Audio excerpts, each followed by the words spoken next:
Picture the Sahara Desert, a vast sea of sand, stretching for thousands of miles. For centuries this wasn't a barrier, but a bridge. Camel caravans, sometimes 1,000 strong, crossed these endless sands, connecting North Africa with the vibrant cultures to the south. These caravans carried gold, ivory, and kola nuts from the south, and salt, textiles, and copper from the north. This Trans-Saharan trade shaped empires and built fortunes, but it was more than commerce. It was a highway for ideas and beliefs. Merchants, scholars, and pilgrims traveled together, sharing stories, prayers, and knowledge. Around desert campfires, conversations shifted from trade to faith, and Islam began its journey southward, carried by these travelers. The journey was long and dangerous, navigated by the stars and sustained by oases, vital stops for rest and exchange. At each oasis and city, cultures mingled, and the arrival of a caravan brought not just goods, but news and new ways of thinking. This movement of people and beliefs was gradual, unfolding over centuries.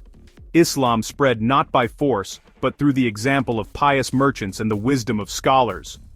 The desert, far from empty, was a dynamic arena of exchange. Here, the first threads of connection were woven between North Africa's Islamic world and the emerging kingdoms of West Africa. This set the stage for a profound transformation. South of the Sahara, the Hausa Kingdoms Kano, Katsina, Zaria, and Gobir rose as powerful city-states. Strategically placed at the end of trade routes, their markets buzzed with traders from across Africa. Kano became a center for crafts, Katsina for commerce and learning, Zaria for agriculture, and Gobir for military strength. These city-states formed a powerful bloc, their wealth and influence rooted in trade. Before Islam, the Hausa practiced traditional religions centered on spirits called Bori, deeply woven into daily life. Into this rich spiritual landscape arrived traders and scholars from the north, bringing new ideas and faith. They encountered a society with a vibrant identity, setting the stage for a fascinating interaction of beliefs. Islam's arrival in the Hausa Kingdoms was gradual, unfolding over centuries along the trade routes. Muslim traders, Berbers from North Africa and Wangara from Mali, settled in Hausa cities, building their own quarters and practicing their faith.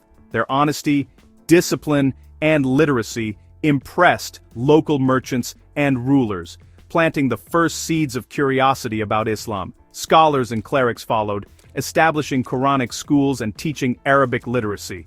A revolutionary change. This opened doors to new knowledge and connected Hausaland to the wider Islamic world. The exchange was peaceful. Islam was offered, not imposed. People saw in Islam a direct relationship with God, a clear moral code, and a link to a prosperous global community. The honesty of merchants and wisdom of scholars made Islam attractive. Over time, these seeds grew, paving the way for Islam's gradual adoption. Hausa rulers, or Sarkis, saw the advantages of Islam for trade and governance. Embracing Islam built trust with key trading partners and facilitated smoother negotiations. Islamic law offered a written code for contracts and justice, while Arabic improved administration. Rulers appointed Muslim scholars as advisors and judges, strengthening central authority. They financed mosques and Quranic schools, making Islam the religion of the elite and the court. Conversion was often syncretic. Islam blended with traditional beliefs, especially in rural areas.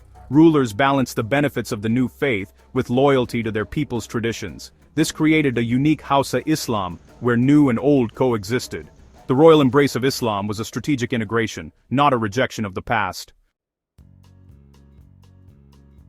The spread of Islam in Hausaland was inseparable from the spread of education. Islamic scholars, or ulama, established schools and transformed society through learning. Students memorized the Quran and learned Arabic, unlocking access to a vast world of knowledge. Educated Muslims became judges, applying Islamic law and creating a more stable legal environment. Merchants benefited from predictable justice, boosting commerce. Scholars advised rulers, preached, and guided daily life, integrating Islamic practices into local culture. Over generations, Islam became deeply embedded in urban society. Education was the engine of this transformation, empowering people with knowledge. The principles of Islam became central to Hausa identity.